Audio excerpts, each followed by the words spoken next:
Bonjour ladies and gentlemen et nouveaux visiteurs sur la chaîne YouTube.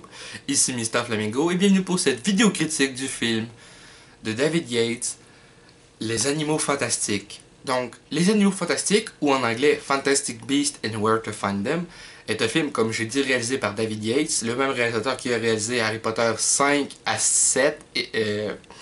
oh, c'est pas mal ça. Je dis 5 à 7 parce que le 7 était en deux parties, c'est juste ça. Et c'est le premier film écrit par J.K. Rowling dans son début d'écriture de scénario. Et honnêtement, le film, j'ai passé un très bon moment. Et j'ai trouvé que ça en mettait plein la vue. C'était très beau visuellement. L'histoire, j'ai trouvé excellente. Bon, c'est pas en lien avec les films Harry Potter parce que ça se passe là, je pense, en 1926. Que ça se passe dans le film. Ça se passe, c'est... Newt Scamander en anglais. En version québécoise, c'est Norbert Dragono. Et je pense que c'est le même aussi en version française, mais je suis pas sûr.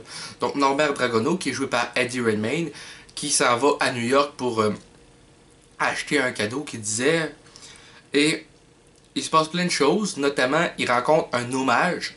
Nommage, une autre signification pour Moldu. Le nommage qui est joué par Dan Fogler, qu'on a pu voir dans le film Good Luck Chuck, le porte-bonheur au Québec. Et honnêtement, tout commence quand les deux se rencontrent dans la banque et ils vont accidentellement échanger une valise. Et dans la valise de Norbert Dragono, il y a des animaux fantastiques.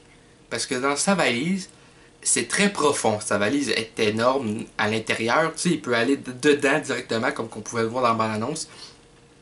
Et là, il va y avoir un problème. Les animaux vont s'échapper et il va falloir qu'il aille les retrouver. Puis pour ça, il va être aidé du Moldu, Jacob quelque chose, je me rappelle plus de son nom de famille dans le film.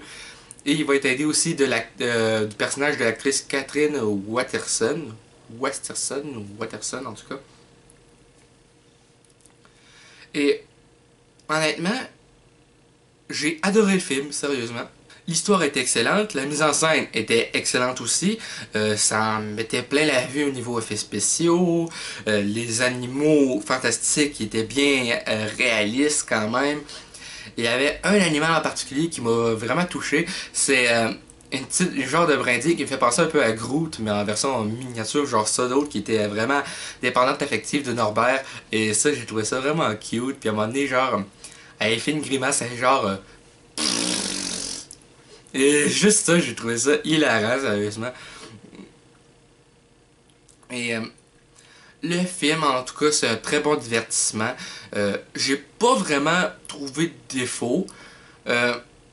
Parce que j'étais absorbé dans l'histoire, tout simplement. Fait que j'ai pas vraiment eu le temps de regarder ailleurs, dans le sens... j'ai pas eu le temps de voir si le film, il y avait des quoi qui me dérangeaient. J'étais tellement absorbé dans l'histoire que... j'ai pas vu le temps passer, honnêtement. Le film m'a paru être très court. Pourtant, il est presque 2 heures, là, facile. Mais parce que quand on adore un film, on voit pas le temps passer. En tout cas, j'ai trouvé ça génial. Et je pense que je vais arrêter ceci parce que je trouve que je vais me répéter beaucoup. Mais en tout cas, je conseille à tous ceux, même ceux qui n'ont pas vu les Harry Potter, de regarder le film, d'aller voir le film si ça leur tente, s'ils sont fans de trucs fantastiques. Moi, en tout cas, j'ai adoré. Et sur ce, merci d'avoir écouté cette vidéo critique. Et je vous dis à bientôt pour de prochaines vidéos. Bye bye.